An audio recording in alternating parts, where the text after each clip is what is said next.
Welcome. Welcome to the everybody. Art of the Essential Conversation. We're going to let everybody join us for a few minutes and then we will begin. So happy to see everybody. It's fun to see some familiar faces. We've spent a lot of time together already in the past day and a half. Smadar, nice to see some new faces. Hi, my darling. So happy you're here.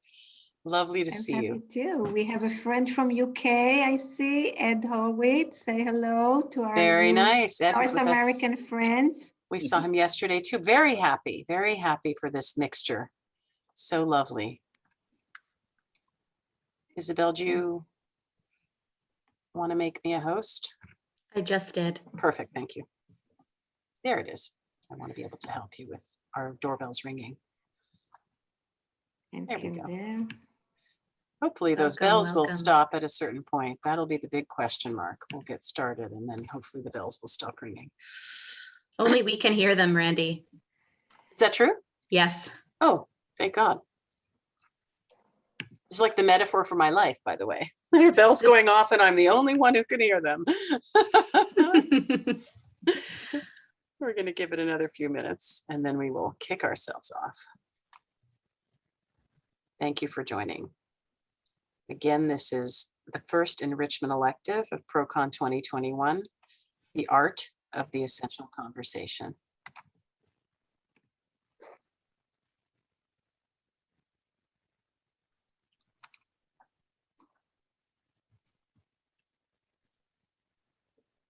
So wonderful to have you all with us. It's great to see people. It really is. I am, hi, Renee. Hi, Looking Lenny. good. Looking good. Actually, he might not have heard me. Hi, Lenny. Hi, Alex. Oh, it's great. So nice.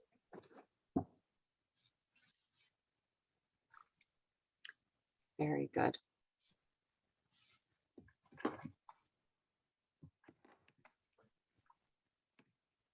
We can keep letting people in. I'm going to paste into the chat and let you all know now. If you don't have headphones in at the moment, we encourage you to get a pair because we will be embarking on an auditory experience in a short while.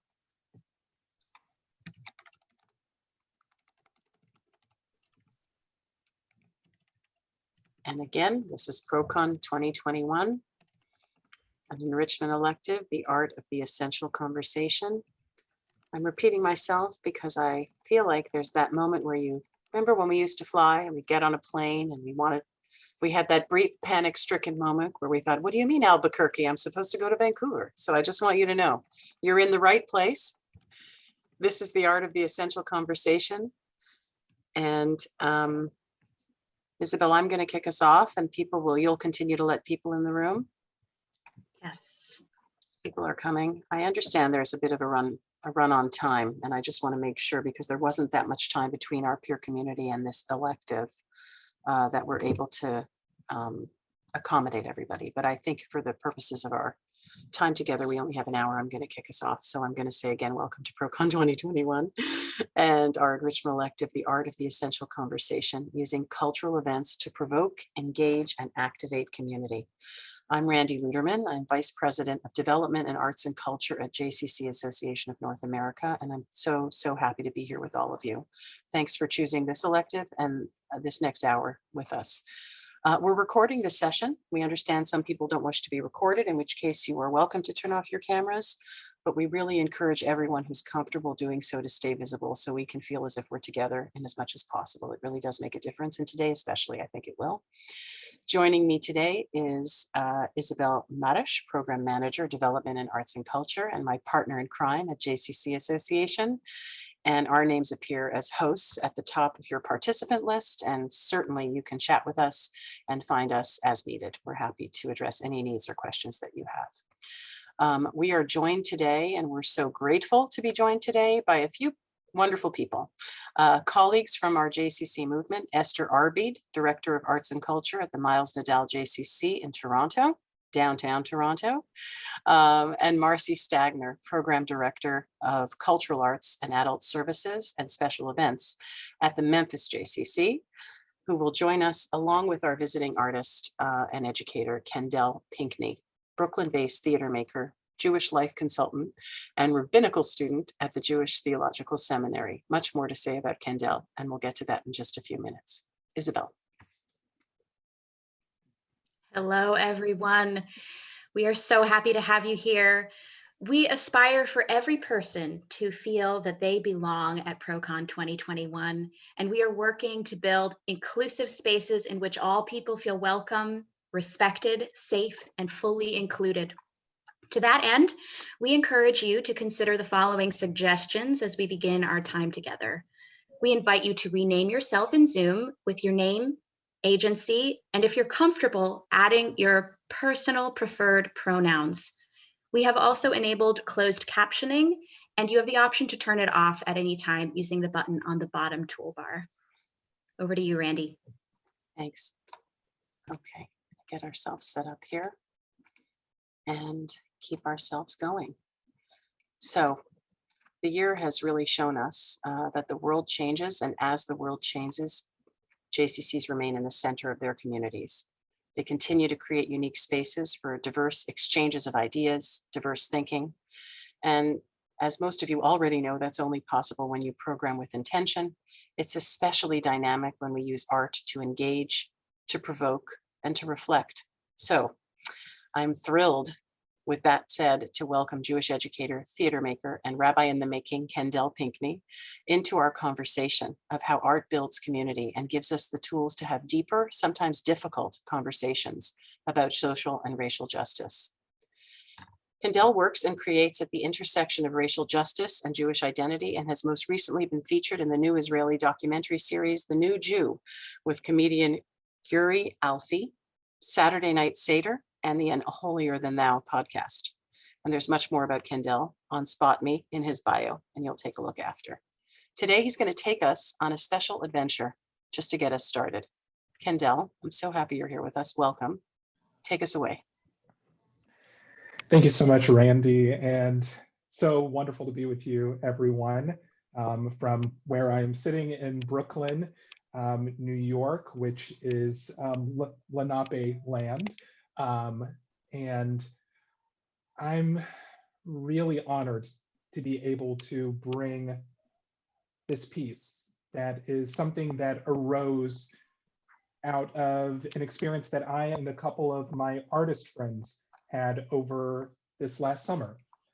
Specifically, in the wake of George Floyd's murder, I and a number of friends were wondering, how exactly do we respond to this? Sure, there is protest, there's activism that one can do, but one of the things that we felt as people of color and as Jews of color is that, and as artists, is that we wanted to find some way to do something that felt very much aligned with who we are, which is artists. So as a result, what we're getting ready to hear in a little bit of time is a personal monologue that was written specifically by my good friend, the actor and writer, Rebecca Samanga Frank. And she composed this based on an experience she had in Florida in the wake of George Floyd's murder. And for me and my good collaborator and friend, Avi Amon, what we did was we contributed some music, and I provided a bit of rabbinic dramaturgy, as I like to say. So helping us think about how do we conceive of this very powerful monologue that Rebecca wrote, how do we conceive of that as Torah and as a centered artistic experience? So that's a little bit about what goes into this piece that you're going to hear. But before we actually get into the listening of the piece, I want to acknowledge that it can be really hard to have these conversations around race and justice, especially nowadays when it feels like you need to have the right response immediately, and you need to say it, you need to scream it from the top of a roof somewhere. So I want to acknowledge that this might feel a little uncomfortable at times for us, and it might feel as if, oh, you feel your shoulders are rising up or something like that. So what we actually want to do is take a little bit of time to get in our bodies and have a somatic experience, so that way we can be a bit more open to the listening that we're going to do. So I will invite you to join me on a little bit of a journey as we prepare for the listening. So if you can sit yourself in whatever way, in whatever chair or couch or whatever you are on, to where your feet are firmly planted on the ground. So you might be able to hear a little bit of the New York noise outside of my window. I apologize for that. Nevertheless, such is life. And what I want you to do next is make yourselves 10% more comfortable where you are. So maybe you need to do a little stretch of the neck. Maybe you need to rotate the shoulders a little bit. Maybe you need to give a good yawn. Maybe it's been a long day. Whatever it takes to make yourself 10% more comfortable. Next, I would like for you to let's preferably open your eyes and find something pleasant to look at inside of your room. For me, I actually really love the shape of the ring light that sits here above me, and I kind of like the soft light that's coming from it. So that's what I'm looking at. So find that thing in your room. And we'll just take a couple of deep breaths together, 3 deep breaths to be exact. So we'll breathe in for 4 and then out for 4. So in, 2, 3, 4, and out, 2, 3, 4. And in, 2, 3, 4, and out, 2, 3, 4. One more. In, 2, 3, 4, and out, 2, 3, 4. Now, before we finally embark on this listening theatrical experience, what I want for us to remember is that as things arise, possibly during the listening to this monologue, or as things arise later in conversation, if you find yourself getting agitated, if you find something is suddenly activated, take care of yourself. In as much as you can, maybe you can tap back into that thing that's in the room, that thing that's pleasant to look at. Maybe you can do a little bit of breathing and get back in your body, because I want this to be an experience for you all where you can actually bring your full selves to it. And I think it's really important when we're talking about justice, when we're talking about art, to be able to access that full measure of who we are. So with that being said, I would like to invite you all to listen with me to this audio monologue called Not All at Once. Isabel, let's begin. In this summer, somewhere between my ages of 32 and 33, a black man was murdered, and another man, and a young woman, and a teenage boy, and others, not all at once, but yes, all at once. Suddenly, a black man was dead, and everyone cared. Van Jones said that. I didn't say that. Fine. At least it felt that way, that everyone cared. It felt like we were a we, and we were mourning.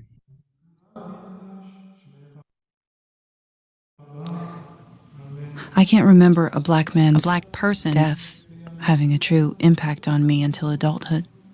Is that true? Not until this viral age of video, of hashtags, is that possible? Of course it's true. Of course it's possible. I was too far away in a mostly white and white Jewish world to know my own skin or feel these losses. Besides the death of my father, a black African man who died of cancer, or so we thought. Whatever mysteries lie in his death, we figure may stay buried with him in the Swazi earth.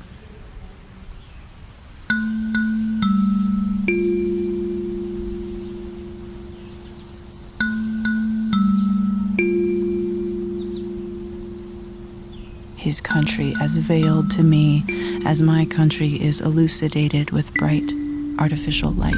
Get on your knees. Get on your knees. Hands behind your head. Help this sister, while staring into a blinding spotlight which stalks you like you're America's most historically infamous celebrity. This man, this brother.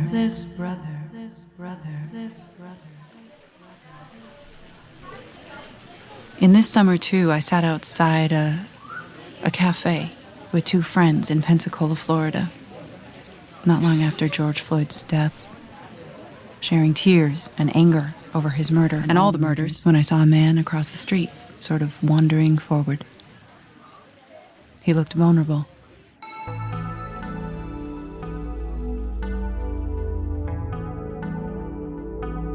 His dark skin in contrast with the bright white sidewalks of the fairly conservative community we were in. My heart did what it often does in recognition. It leapt up into a smile on my face. Slight hit knot, really small one though. Still protecting myself from this possibly homeless or unstable man, just in case. But my failsafe failed, or my heart succeeded as my half gesture was seen or felt, and he immediately crossed the busy street.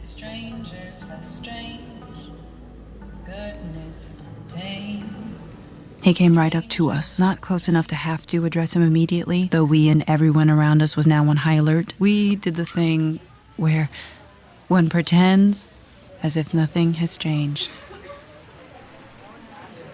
He started talking to himself, or to us maybe, something thick, rough, and unintelligible. My heart sank. This brother really is so far away. We don't even speak the same language anymore. I felt like shit. I had summoned him, invited him by acknowledging his human existence, and had zero to follow through with. Should we order him some food? I whispered to my partner, but he was clueless too, and I was angry at myself for letting fear stall me by asking a question I already knew the answer to. It is to share your bread with the hungry, and to take the wretched poor into your home. I contemplated ordering anything off the menu, also how we'd sustain this unpredictable energy coming from this man's possible mental illness or from drugs, maybe. Either way, I didn't blame him. I knew we, society, had done this to him. I knew this without anyone needing to prove it to me. But before I acted, a man came out from inside the cafe and started speaking loudly. "Can I help you?" Shooing him away. "Look, man, you can't be here." That sort of thing. My heart disappeared, just swallowed up and left my chest empty, reverberating in the inane profundity. Now, a white man was protecting us, his black patrons, from this black man threatening the comfort of our vegan-friendly lunch.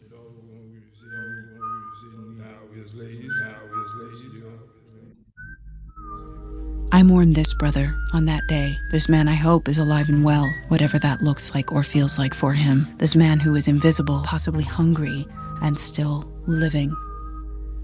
How many among us are dead to the world, who need a home and love and friends and help? How many are killed off, ignored, erased as kids, as teens, as adults, in one's most vulnerable moments, erased in size, desire, aspiration? Denied access to safety and success, to the point of mouths forming new and rough speech, which can only be understood by the voices inside of one's head. So loud, without other sweet voices from people on the outside to quiet them.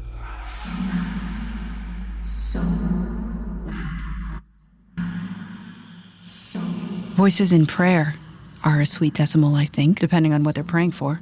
What is a mourner's prayer supposed to do after you call to God? Ring, ring, ring, ring, ring. Hello? God speaking. Glory to you, sanctified one, extolled, mighty, appraised, help. Is help in there? Is there a preventative Kaddish? If not, let's make one. Hello? Hello? Help me, help me, help me, help me access the goodness in me. Help us listen and make strangers less strange. Help me. help them. Oh, wait, there is no them. Help us, help me, help us. Help this specific man, this brother, help this sister, help her mother, help my mother. Help is a prayer, I know, all by itself. I know. What else? Help me. What else? Help them. Help us. Help when.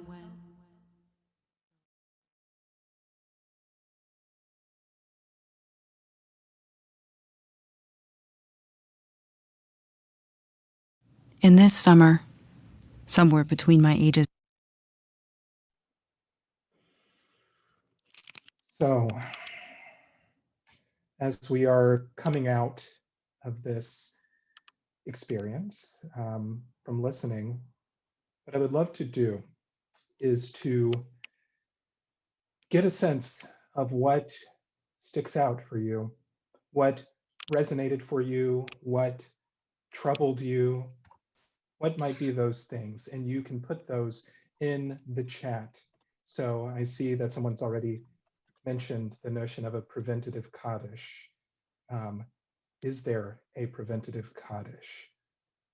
That notion of a Kaddish that doesn't simply commemorate one's having died within the context of community, but rather can be something that stands before the thing happens, right? So the conflicting inner dialogue of what you're thinking and what you should be thinking, right? So help us, there is no them.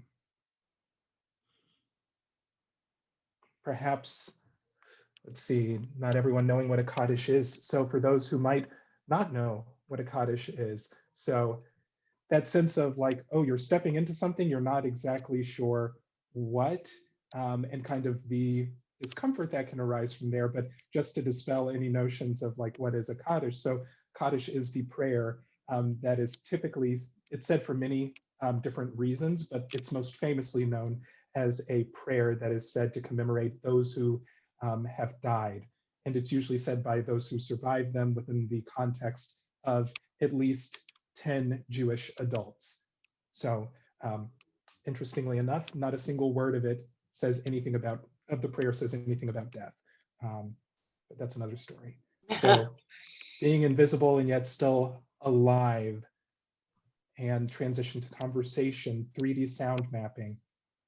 So as things keep arising for you, feel free to add it to the chat, and we will hopefully also find some time to bring that into our broader conversation that we're going to have. But with that, I am going to turn it over to Randy. Thank you all for engaging in this first part of the journey with. Kendell, thank you so much. I'm going to say thank you on behalf of everybody for inviting us into that experience. We've been on screens for over a year, and there is something incredibly special about being invited to listen deeply. Katie Wanterek put something down saying, the ability to create my own images by the words spoken. I think that we forget sometimes because there's so much coming at us that we have the ability to conjure. And you gave us this provocative, beautiful soundscape to respond to. And it's very special. Thank you. And I want to encourage people to continue to throw things into the chats. And I want to just ask you, Kendell, like, we're here because we're curious, and we're also, many of us, our first order of business is to figure out the best way to engage our communities through the lens of arts and culture. Others here are just beginning to imagine the power brought to the table when we engage through the arts. And I'm wondering, why do you think the arts are uniquely positioned to engage our communities in ways that they might otherwise not be comfortable? So a thing that I've started to say with pretty great regularity these days is that the power of art is that it gives us a little bit of distance to be able to engage in some of these really essential conversations. So I don't know about you all, but whenever it comes to talking about justice in any number of forms or addressing certain isms in the world, I feel my shoulders rise. I feel my heart beat speed up, because it feels like so much of my identity or so much of the identities of other people in the room or in the virtual room are on the line. What art does, I found, is often help us get just enough distance to paradoxically be able to see to the truth of a matter. So we can actually have a conversation about race, about class, about gender, about ageism, once we have just a little bit of distance to see, oh, there's actually a story being told here, a song that's being played here. It's not attacking me. It's not trying to drag me out in front of everyone and embarrass me, but rather it's being presented as an offering and saying, hello, please come meet me here. So I think that's really the distinct power of the arts. And part of the reason why I preach it everywhere I go, that the arts are actually the best tool for not only inspiring change, but really changing hearts and minds, which is something that's much more substantial than just policy. Very interesting. And also, you know, I think every generation is living through a different set of critical civic conversations, because we're, as a civilization, a community, a series of connected communities in progress. There is no sort of definitive end, hopefully, and we're going to continue to evolve. And as I'm listening to this and I'm thinking about what we just heard, and I'm thinking about the different ways that art invites us to engage and the different levels where people can meet art that's offered, there's such an enormous range, so that we address our parents and the discussions of family with one sort of category of artistic experiences, and we address our teachers with a different group of opportunities, and we look to our teens in a different way. So there's this sort of wide opportunity, and we can use the multiple languages and forms of art to communicate and connect. And you know, it's not limited in any way to one particular critical conversation. Absolutely. Yeah. I agree with that 100%. And it's, I mean, one of the things that I found through some of the other work that I'm doing, a program that I and a co-director, Lonnie Firestone, run, which is called Exploring Black Narratives, which the both of us happen to be Jewish. So we do this program of taking the plays of acclaimed Black writers, contemporary Black writers, into Jewish high schools. It's really wonderful to see the way of going through like a 5-week process of taking students through the plays and also giving them a chance to interview actual off-Broadway or Broadway performers who were in the plays. Suddenly an experience that they thought was so different from theirs that they really didn't have the language to describe or engage with. Suddenly, 5 weeks later, they're actually able to ask a very, not only an intelligent and incisive question, but a very sensitive question to an actor of color who is representing a character on a stage. It's the power of art when done well. Mm-hmm. Terrific.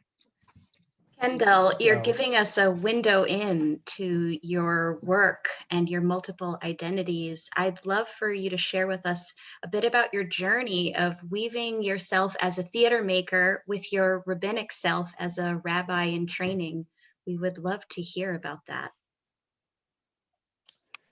Sure. Apologies, I saw that my internet is unstable. Please signal if I need to go back. Right. So it's been very difficult figuring out how to weave my artistic self into my rabbinic self, not because the process is actually difficult, but rather because we develop these ways of thinking about jobs and thinking about people that often creates boundaries that don't need to be there. I have been an art, or I mean, not since I was a child, but especially studying at conservatories of music or for writing since 19 years old. And when I graduated with my Master's of Fine Arts from NYU, I kept noticing that I was just writing lots of plays and musicals that had to do with Jewish identity, that had to do with Black identity and religion. And so I happened to grow up there in a very religious Christian community before I made the transition to becoming Jewish in college.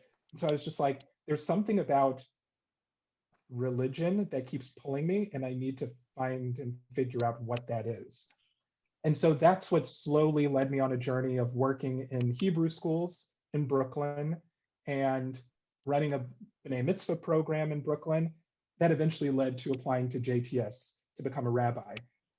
Now, during my first couple of years at JTS, I felt like there was a pressure that I needed to be the perfect conservative rabbi. So I needed to put on my rabbi voice and, you know, hold forth from a bima somewhere, from a pulpit somewhere to reach the Jews in the pews. But every time I tried to be that, it just felt false. And so little by little, I started bringing more of my work in theater into the work that I was doing in Jewish communities. So 6 years ago, I was part of a wonderful fellowship that's actually based at a JCC in New York called LABA. And it is a Jewish arts and culture program for professional artists where they make works of art based on Jewish text. I started bringing in some of the flavor of LABA into work I was doing with students at Hillel's in the Northeast. So once I started seeing that there was a hunger for it, I was like, oh, maybe there's something here. And so probably around the time that I reached third year at JTS, I told myself, if I'm going to do this being a rabbi, then I have to do it on my own terms, which is going to mean bringing my full artistic self and my full Jewish text obsessive self together. And that's how I've been able to weave this together, whatever this is. I finally come up with the word, which is rabbinic dramaturgy. Much like in the theater, a dramaturge comes into a room with a bunch of artists and figures out what are the questions we need to ask in order to make this piece of theater work. That's the question that I ask from a Jewish perspective whenever I step into any creative Jewish process and even a non-Jewish process, because I think that Jewish text and heritage, like, it adds value to any conversation that it is a part of. So this is not just a parochial venture for me. So that answers a little bit of the question. Thank you. I'm resisting. Thank you for that. I'm resisting my desire to hear your rabbinic voice. I'm not going to lie. There is a part of me that wishes we could draw that out from you just for the fun of it. But I think that I'm sort of listening to you. I'm so proud that there is space for somebody like you who brings to the table so many different strengths and gifts, and who can create complex connections within the I don't want to call it confines, but within the Jewish space, the larger Jewish space. And I think it speaks to, again, the multiple diverse voices of our community, and the fact that, you know, you're bringing so many different parts of yourself to the work that you do. For me, it speaks to the hope that we will in turn be able to communicate to so many different parts of people and meet them where they are in terms of their definitions of their own Jewish journeys, and other Jewish, non-Jewish journeys. I mean, frankly, it's just about where the spiritual connection hits for you. And JCCs do that for their constituents, and our constituents are Jewish, and so that's important to me too. I want to invite Esther Arbeid and Marcy Stagner to join this part of the conversation. Kendell, we had talked about this idea that because something is delivered through the art of it, the essential art of it, has there been a conversation that felt impossible, that became possible because of a program that you were able to make happen in your JCC. So I'm going to start with Marcy and ask you, can you share with us a moment like this in your J? I know that you do a lot of this work, so pick one. I do, and I'm so energized by this conversation, and I just want to express my gratitude to Kendell for your work and for sharing with us. And my mind is running in 1,000 directions, and I've taken copious notes and jotted down so many ideas just so far. And I've spoken with this group before, or at least a lot of this group, and so I'm not going to go into really a lot of detail with a couple of the programs that you've probably already heard me talk about. And I'm happy to have these conversations over the phone or via email or on a Zoom with you. I just don't feel like that's the best use of our time, since a lot of you guys have already heard me talk about some of these programs. One of them was the Toward Justice, a Citywide Upstanders Project program with lots of community partners. I do a lot of interdisciplinary work. One of the other ones was the Power of the Collective, Our Journey Together. These sort of began in response to things that were happening in our world. And what I'll say is that I think I've coined a term. I don't know, maybe it exists. Tell me if it already exists. Maybe it probably does, but I call them socially aware, or socially responsive artistic experiences. And I like to think of this as we are responding to social dilemmas. We're responding to questions. We're responding to uncertainties. We're responding to emotions. We don't have to know everything to create. We don't have to be the expert. Our job might not be the expert. It might be as facilitator or in terms of bringing people together. And so it's not always about you presenting the information as like as the teacher, as the quintessential teacher, but these socially responsive artistic experiences keep you relevant. They keep your community engaged in what's going on in the world. And you're bringing in lots of community partners. You're connecting with your city. You're keeping it local when you can. You're lifting up artists and artistic voices. And I'm starting to put together maybe like a framework or a model for these socially aware artistic experiences. So if that's something that interests you, I'd love to chat with you about it. But I think what's important when we're putting on, the social justice programming is getting so, there's so much of it, which is really a good thing. That's not a bad thing at all. Like, we're having these conversations, but it's important to keep it relevant. And what I mean by that is, like, what do you care about? And where are your strengths? So some of you guys know that I'm a recovering middle school teacher. And so I have a master's degree in curriculum design. And so a lot of my work is centered around these interdisciplinary projects, bringing music, bringing theater, bringing artwork and artists. I'm also a painter. And so after the murder of George Floyd this summer, I got to my easel and did a painting myself and donated the funds to a local Black artist collaborative. And so, as we're doing these projects and engaging with people in our communities, relevance is a word that keeps coming up for me. And using your own strengths and tapping into the people around you and knowing what their strengths are to bring people to the table. So if you can't get your seat at another table, create your own table. If there's a conversation that's important and you want to have it and you want to bring it to your community that doesn't already exist, because we don't want to overprogram, right? That's a problem everywhere. Within our own buildings, everything is overprogrammed. Within our cities, everything is overprogrammed. People have to pick and choose which Zoom they're going to go to or which live event maybe they're going to go to, whatever. And so maybe you're going to partner with something that already exists because you can bring something to them. But maybe that doesn't exist and you need it to exist. And there's not a seat for you at another table. That was a problem I had in the beginning. And so I created a lot of tables myself. Marcy, I'm going to stop you there for a second, just because I want to comment on a few of the things that you're saying. And I actually want to ask Esther a question. But what I'm hearing from Marcy, and I know Marcy and her work, and I want to make sure that you take a moment to reach out to her after the conference and really engage her in the conversation about creating the table of partnership as part of this conversation. But I want to particularly draw out one thing you said, which is you don't have to be the expert. And I want to both agree with it and what I want to say as JCCs, and Kendell, we're going to come back to you in a second to talk about what's uniquely possible and also what's perhaps uniquely challenging about doing this kind of work at a JCC. While we don't have to be the expert, we are in fact responsible for the work that we're creating and sharing with our communities. And so there are a few things we do need.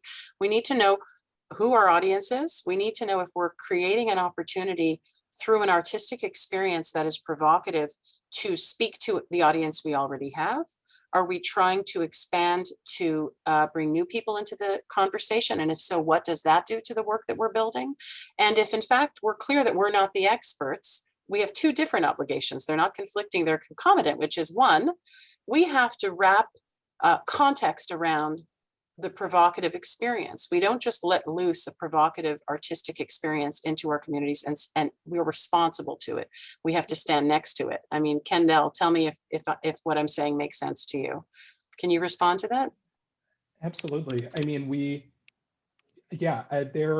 I have actually had a number of conversations in the past year with, I won't say who at which organization, but cases where certain people in being so eager about doing something that they rushed forward without there being enough context.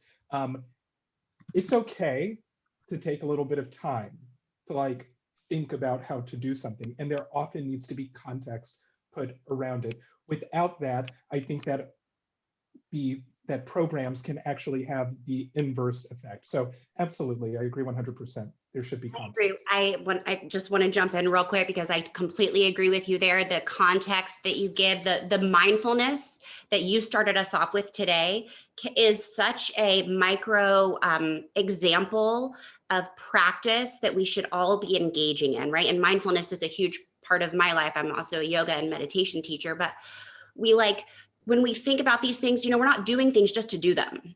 Because like you said, that can have the inverse effect. We have to think about the why. We have to think about the who and be prepared to do more listening than talking. We have to be prepared to let go of preconceived ideas, a program that we're really attached to in our mind. And I've got this all figured out and I know what I want it to look like and I know what I want to do. And then I bring a committee of partners to the table and that's not the direction they want to go in. I've got to be prepared to let that go. And I've got to be prepared to do more listening than talking and to not have a pre-planned program before I bring people to the table. Thank you. I also, we had a breakout in our arts and culture peer cohort recently about partnership. And I know that was a deep piece of the conversation and we'll continue to do that as well. Thank you, Marcy. I'm going to actually jump to Esther for a moment because I'd love to hear, look, Esther is, she can tell you herself, but one of the things that is most beloved to me about the Miles Nadal JCC in downtown Toronto is that it lives literally at the intersection of 100 communities in Toronto. It is so vibrant, so interconnected, and so anchored in the authenticity of that community while being a Jewish institution. So it does some of the most wonderful, I think, community arts programs. Esther, can you share an example with us of how one of your programs invited a conversation that would perhaps otherwise not have been possible? I will share. I'm going to attempt a screen share in just a second. I'm very excited about this. All right. Because I suck at screen sharing. So our efforts to move the needle with LGBTQ inclusion continues to evolve and it takes years. A lot of process work and community convening internally and strategic partnership had to happen. And then we had training from Cachette in 2020 before we shut down. And I want to say that work with any other minority inclusive programming that we're exploring now will only come with training from people who represent that community. And this too, through centering voices with a group called No Silence on Race and working with Indigenous awareness group leaders, we're going to continue how to explore this sensitively and appropriately, but it's going to take a long time. So and I want to say something about leaving people behind. Going back to LGBTQ, some queer communities still do not feel comfortable in an institutional setting and prefer grassroots or parlor or garden or park or pop-up style gathering, and we're going to leave them behind. And some will come from a more conservative background, and they're not comfortable with our explicitly inclusive programming. And because of our talented programmers in arts and culture, we're becoming known as the space that's holding these conversations for and with LGBTQs through the arts. So I'm going to try and share this, and I bounce around a bit. Share screen. And there it is. Do you see this? Yes, you do. We do. We see you. Great. So this is a mural currently on the front of our building by Barakat Ezwer that reads both and. We have an arm of programming called Jewish and that celebrates Jewish faith equally with cross-cultural and interfaith individuals and families. And this really ties in with that, both and. So Dwelling in the Time of Plagues is by Barakat Ezwer, and it was like a series across North America that many of you probably saw. And it's a response to real world plagues in our time. Collectively, the commissions in this constellation of art projects around North America grapple with contemporary crises, the global pandemic, institutional racism, xenophobia, ageism, forced isolation, and the climate crisis. It's exhibited on our partner's website, Cultura Collective, with an activity link on how to make your own mural on glass. And that's it. If anybody wants more information, please get in touch with me. Fantastic. Fantastic. I'm going to stop sharing. You're going to stop sharing. I'm going to say, the project Dwelling in a Time with Plagues I put into the chat was funded by Canvas, which is a relatively new funding organization that's devoted to amplifying Jewish creative voices. And we're very excited to be part of their work and to watch their work and support their work. And there are a lot of beautiful things there.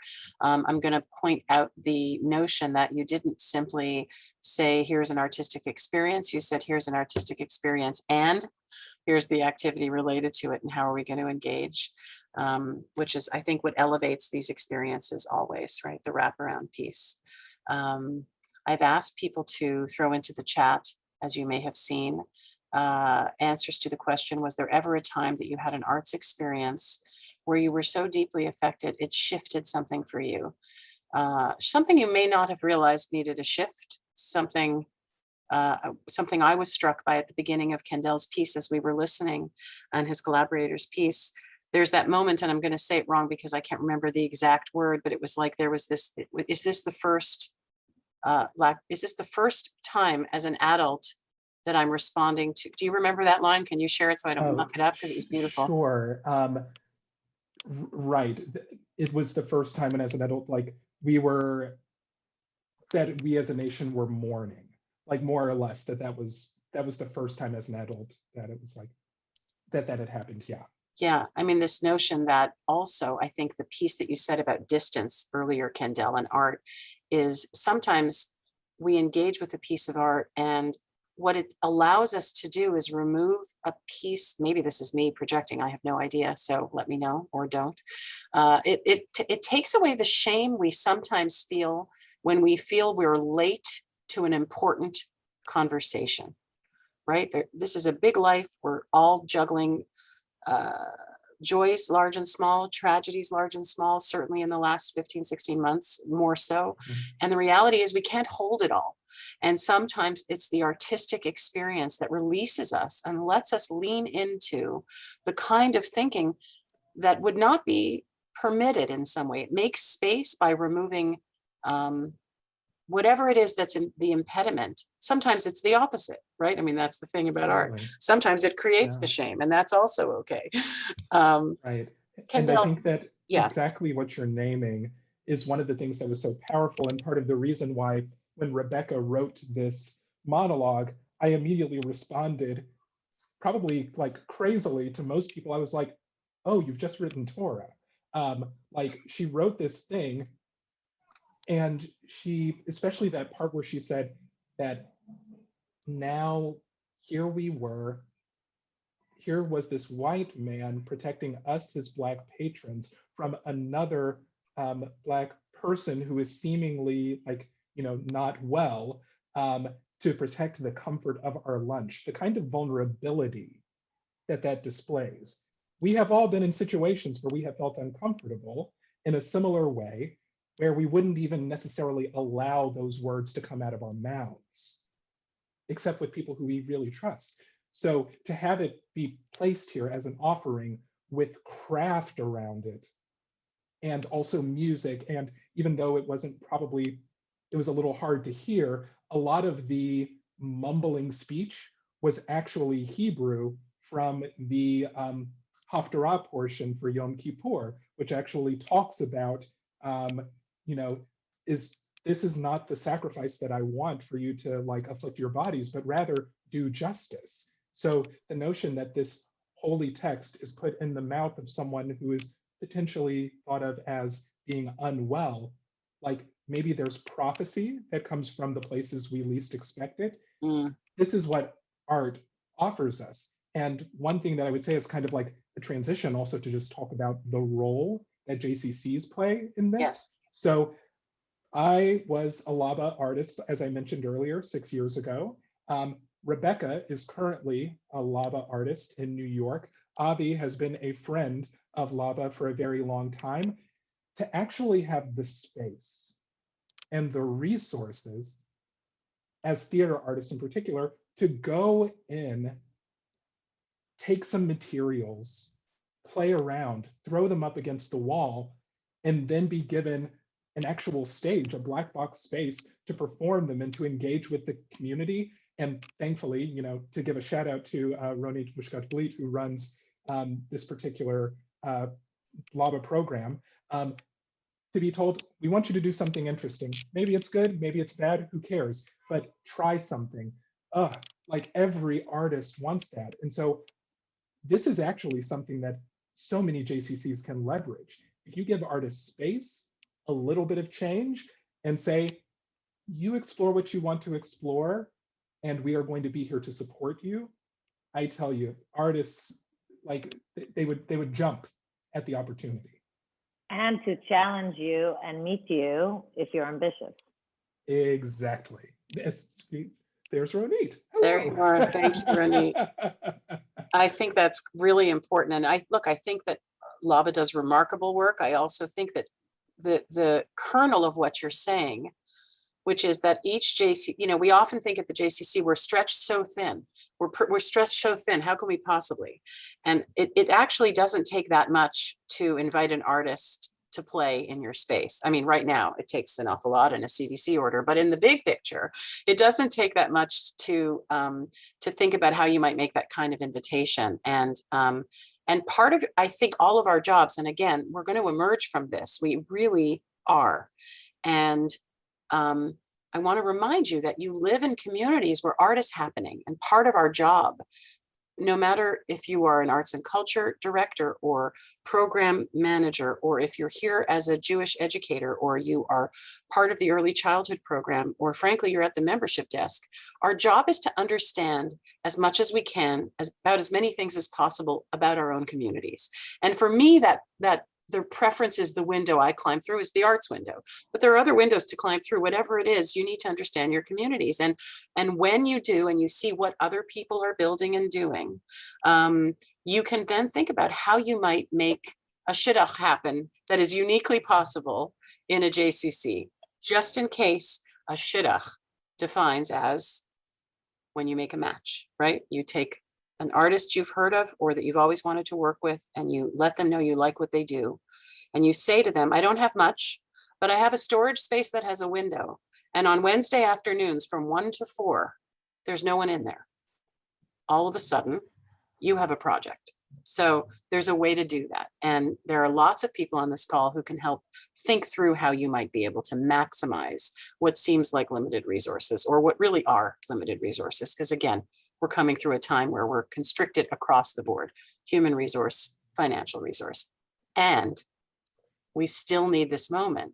And the reason I wanted, and Isabel and I together wanted to invite Kendell for this particular conversation at this particular moment in time, at this particular professional conference, is because we've all heard an awful lot about essential workers.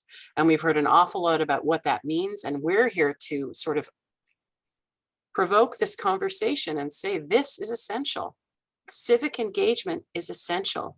Repairing our world we're commanded to do it. I mean, we're not commanded to complete the work, I hear, but we are commanded to engage in it. And that's what these critical conversations let us do. And so in careful and brave hands, JCCs continue to serve as diverse hubs for transformative community-based work through cultural arts. Essential part of deepening our roles in the social justice movement, past, present, allowing us to distance ourselves, look at things differently, and all of it essential. I know that Isabel had something to add here about the essential piece of art, because we've been having this conversation all year long.